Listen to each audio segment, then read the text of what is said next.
Bad Batch Season 3 finale was so good. There was a lot of unexpected things, but I'm gonna go through it all in order. And let's just say from the very beginning, man, I forgot that Wrecker got hurt fighting that big old beast in the second and in the previous episode.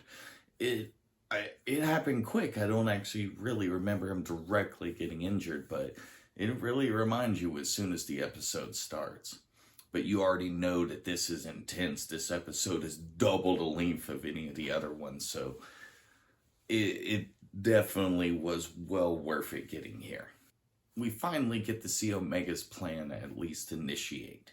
Her taking that bot down and reprogramming it to take the scientist girl out, that was impressive. Personally, did not expect that to be the direction, but now they're headed up the path she's already figured out. We know if you watch later on that she releases that big old creature. And I had a commenter that called it. That is so the creature from Clone Wars. Like, did not realize that was chilling on Tantus. I guess the satellite dishes should have given it away because that's how they ended up taking it down. But it's been a minute since I watched it. I completely forgot about that. So, good job on that one.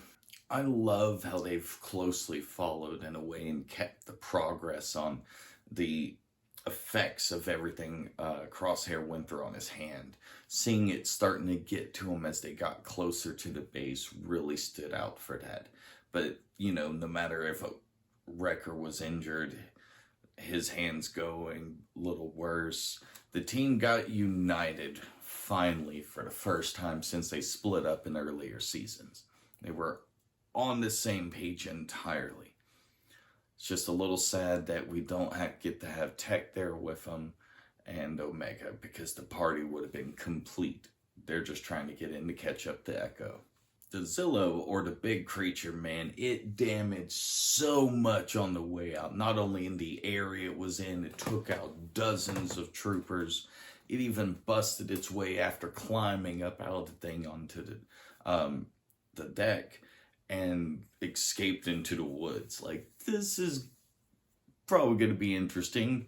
Don't know if we'll ever cover any more of this, but I'll wait till the end to cover why there is a possibility we could see things that have happened since. Hemlock releasing, like, over a dozen, it looked like, different Dark Troopers.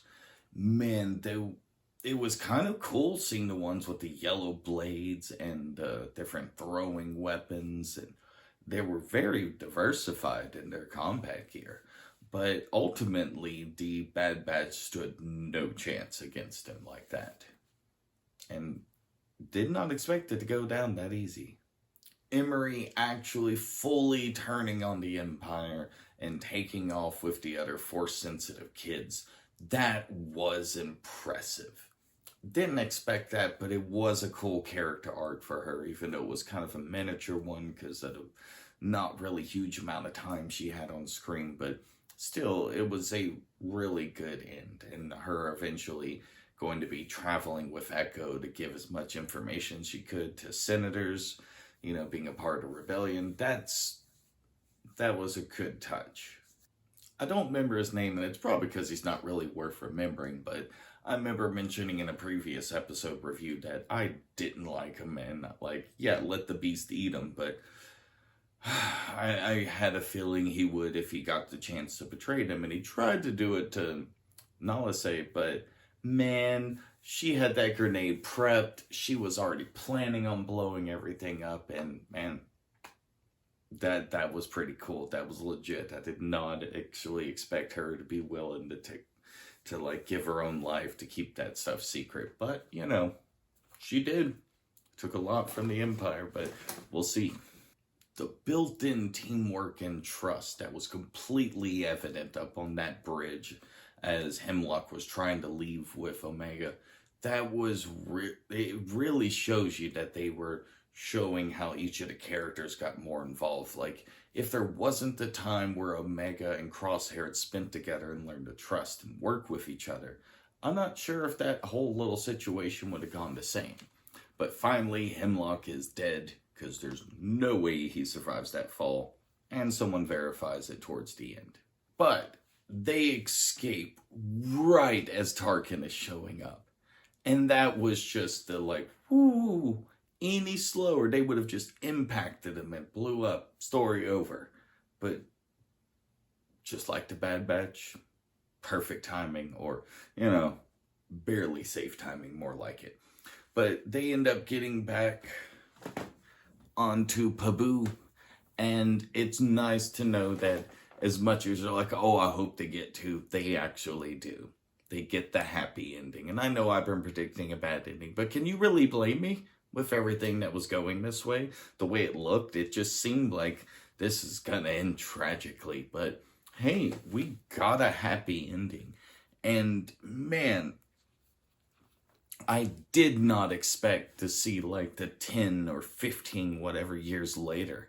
Now we get to see what an adult Omega looks like. And her goodbye to Hunter was intense. Like that was sad. Not enough to tear me up, but you could feel the emotion there. It was more for them, not something to impact the viewer. But it's interesting. I never would have thought that she was going to grow up and join the rebellion. Saying that they're needing a bunch of pilots right now. Like, there's a few times in the storyline that could be.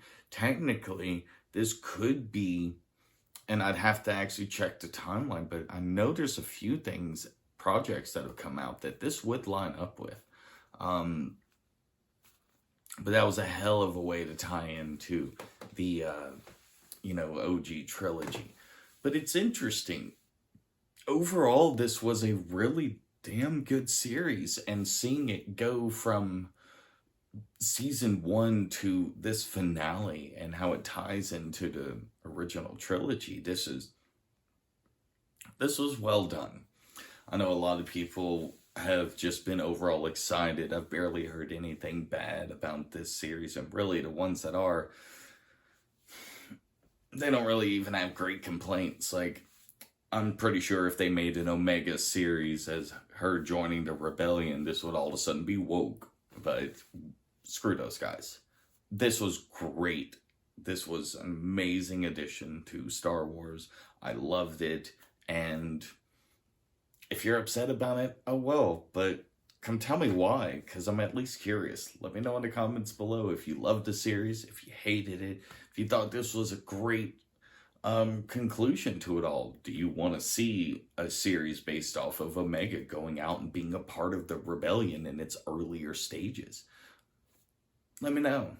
But, till then, and I'll catch you later.